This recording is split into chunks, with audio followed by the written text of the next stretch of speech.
we've had a rash of mass killings, which is, one issue that is in sort of parallel in the context of our society. 8 people, including a killer in a FedEx facility in Indianapolis last night. And then, of course, the video that came out, Madam Toledo, and earlier in the week, Dante Wright killed by a police officer, while the murder trial, Derek Chauvin, for the killing of George Floyd is taking place. The defense rests. I think they have only their closing statements in the beginning of next week. And so, there just seems to be this sort of like, I don't know, numbness, or just sort of a passive quality. And then you mix that in with like the idea of like 700 people dying a day, still from COVID, maybe more actually, 900. You really start to wonder, like, what's the timing on wrapping up this whole society thing?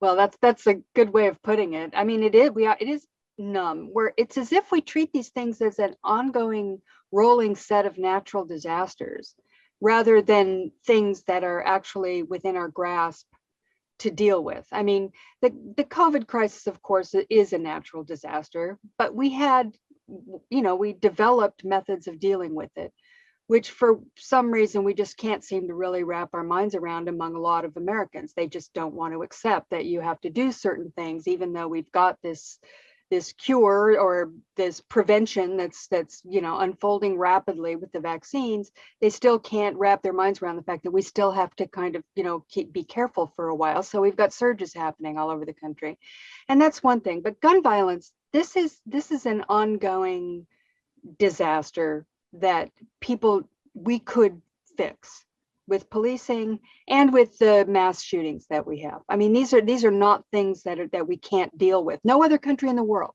has anything like this. We are by far, we have the highest rates of incarceration, we have the highest rates of gun violence, we have the highest rates of police killing of any developed country in the world.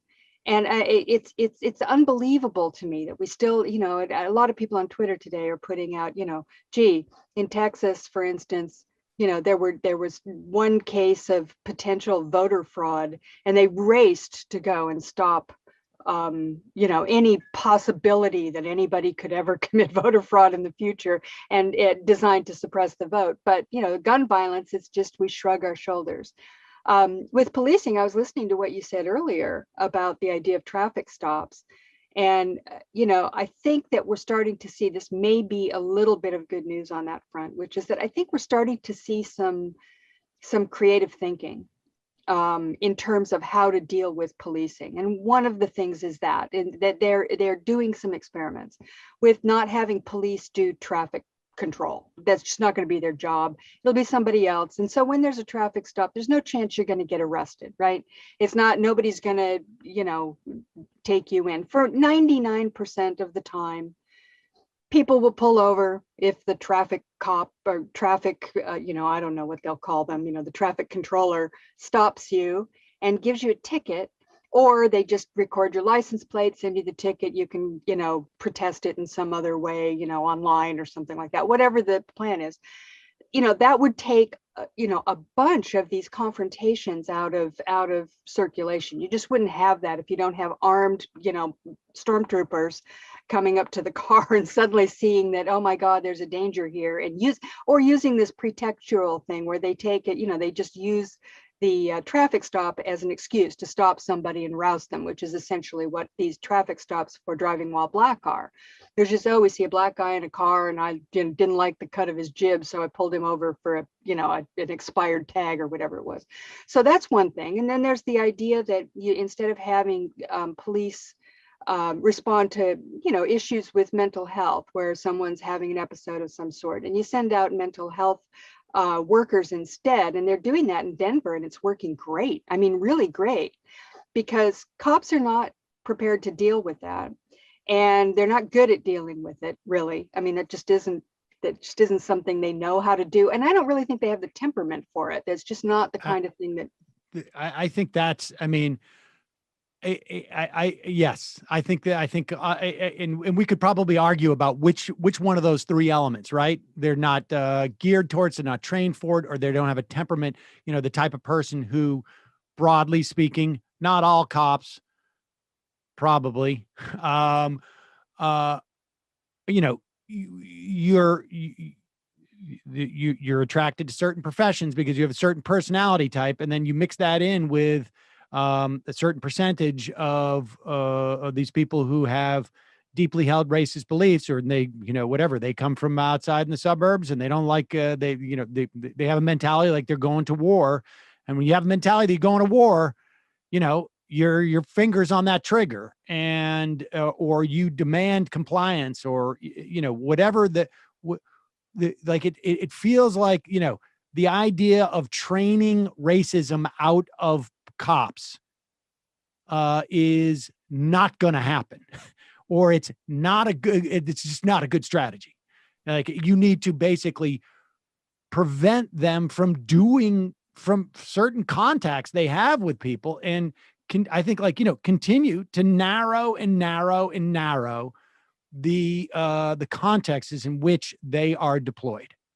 Absolutely. And I think, and I'm, we're seeing some of this create, I mean, it's the most creative thinking that we've seen. I mean, the big idea over the last 20 or 30 years was this broken windows idea, which meant you had to go in and roust everybody because there would be a feeling of security in the community, and people would be less likely to create trouble if they saw that there was order. And that sort of contributed to this. Also, the fact, and when we talk about Afghanistan, well, we can see the other side of this, is that we've militarized the police tremendously in the last 20 years. Not only have we not given them the sort of, this community policing idea, not only have we sort of abandoned that, we went the opposite direction and started giving all kinds of surplus military equipment and everything to police.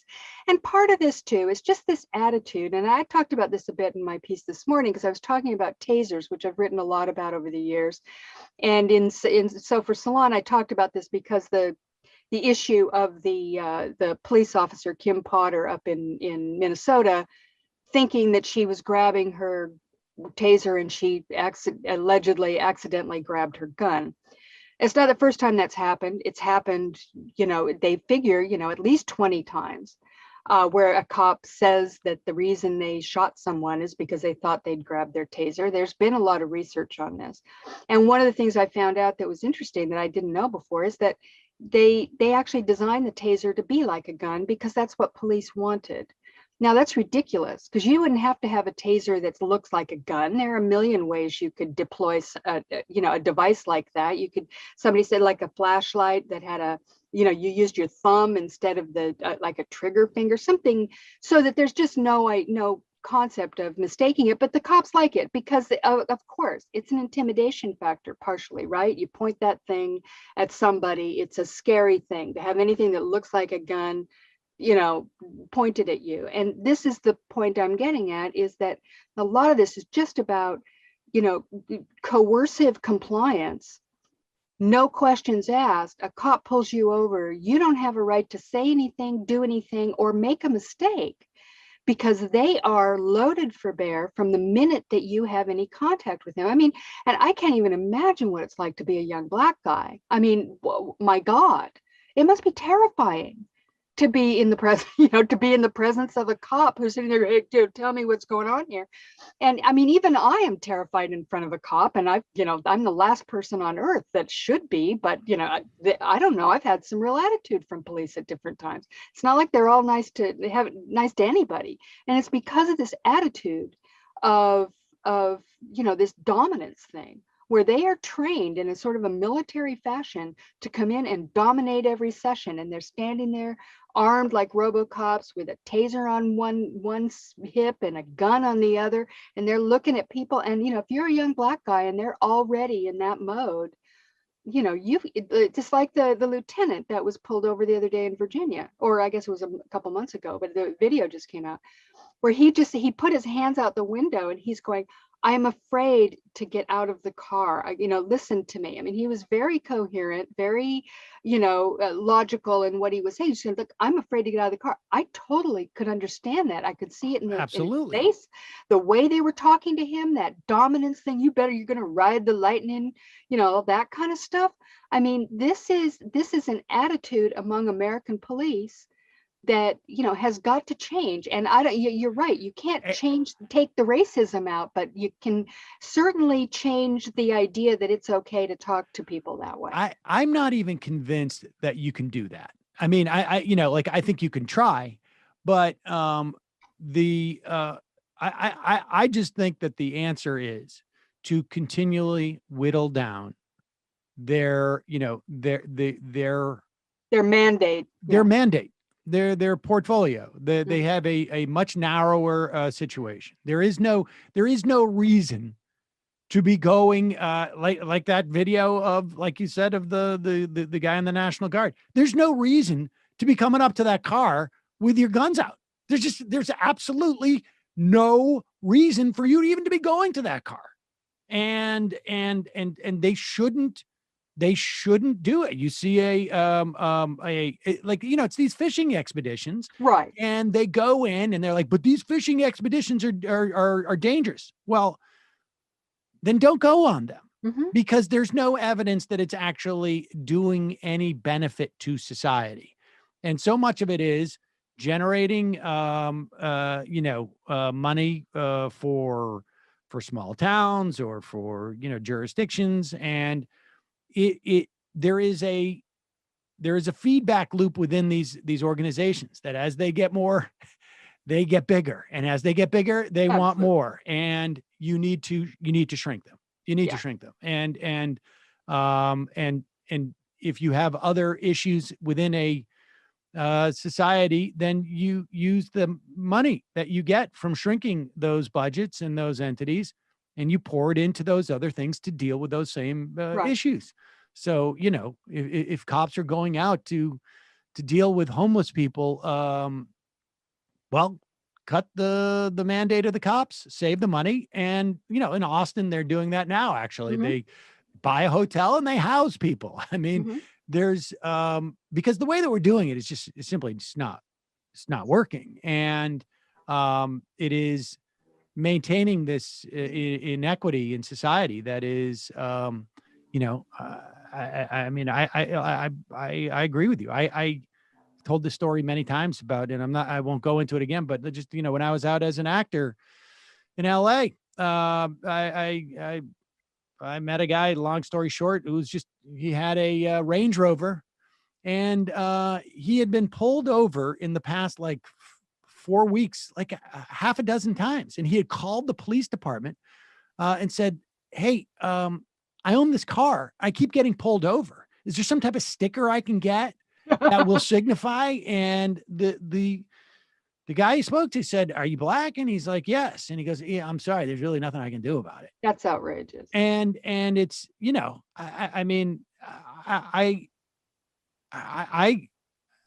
don't know how people, really make it through their lives like that. I really don't. I mean, that notion of, I think for, Chris Hayes, in his book, Colony in a Nation, I think it is, he talked about there's basically two different experiences of policing in this country. And one is where, the police are who you run to when you're in trouble. And the other is the police are who you run from because they're the trouble. And that is, largely on racial lines. I think it's also on class lines. People living in poverty are over policed as well. But I think, it is to be a person of color in this country and deal with the police is just a fundamentally different experience. And also, I just want to add one point to this, is that, first of all, well, 2 points, I guess. One is the tasers. Tasers are excessive force 99% of the time. I mean, I've been writing about this subject for years. The use of tasers is a compliance electroshock torture device, which is designed to make people comply with the police. And 99% of the time, it is excessive force. They did not need to deploy it. And they deploy it an awful lot of the time on mentally ill people.